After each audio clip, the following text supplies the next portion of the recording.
Hi guys, welcome on in. My name is Flipper and here's a 5-minute introduction to the upcoming PvP shooter Ascendant. I was recently invited to a closed playtest for the game, which was a great opportunity to see the game in its current state while chatting to a couple members of the development team from PlayFusion, and they also let me bring Dangamus along for the ride. But first, let's kill some snails. Now, the first thing I want to mention before anything else is that this game is about to go through a lot of changes following what you're about to see in this video. Here, we're looking at the game in an earlier stage of development, and we know that in September there will be a full graphical overhaul. This game should look completely different this time next month. Now, back to the topic of playtests. You can check out the Ascendant Infinity Discord server for any updates regarding future playtests and how you might be able to get involved. The Discord is constantly growing and you can regularly find new updates and general excitement from the team over there if you want to go learn more as the game continues to develop and grow. Let's now jump into what we learned from the playtest.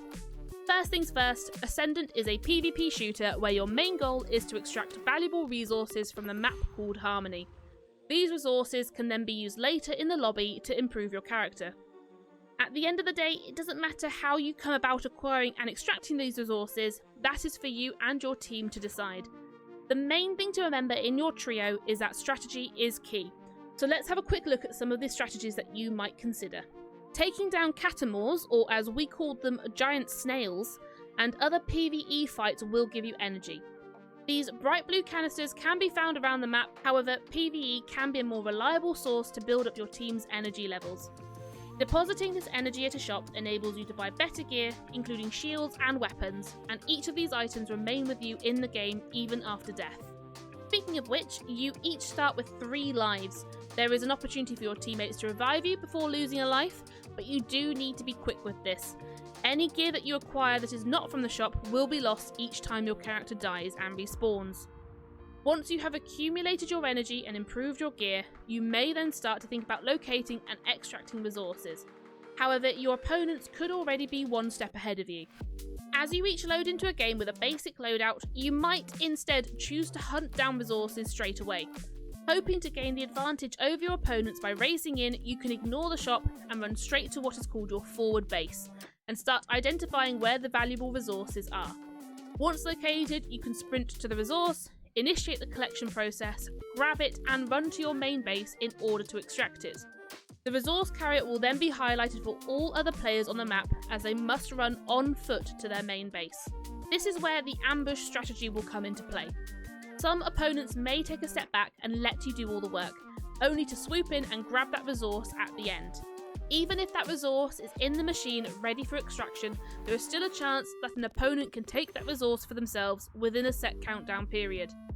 For any team that can extract one of these valuable resources, bearing in mind that there are not enough resources for all 4 teams to extract with one, that run counts as a success. At the end of the day, it doesn't matter how you and your team extract these resources. Strategy will, however, be your team's key to success, especially as each game is never truly the same. While the map remains unchanged, many aspects of the game will change, whether that be the resource location, your base, the shop, spawn locations, random events, vehicles, etc. You'll have a different feel for each game you jump into. Plus, the game doesn't just stop when the countdown ends. Ascendant is looking to provide its players with a more interactive and unique lobby experience as well. With upcoming minigames and interactive areas, you can continue to experience the game both with your teammates and opponents. Alongside the options to hand in missions and customise and improve your character, although I'm just going to switch this option off over here, the lobby is another chance to explore and have fun in Ascendant. It will be exciting to see what this game will look like visually over the next few weeks, with the upcoming graphics overhaul and bug fixes. I hope you've enjoyed this 5-minute introduction to Ascendant. If I get invited to any future playtests, I will be sure to update you guys. If you've enjoyed this kind of content, then you already know what to do. Give it a like, subscribe if you want to see more from the channel. You can also check out my Twitch channel for weekday live stream shenanigans. In the meantime though, have a great rest of your day and I'll see you in the next one. Bye guys!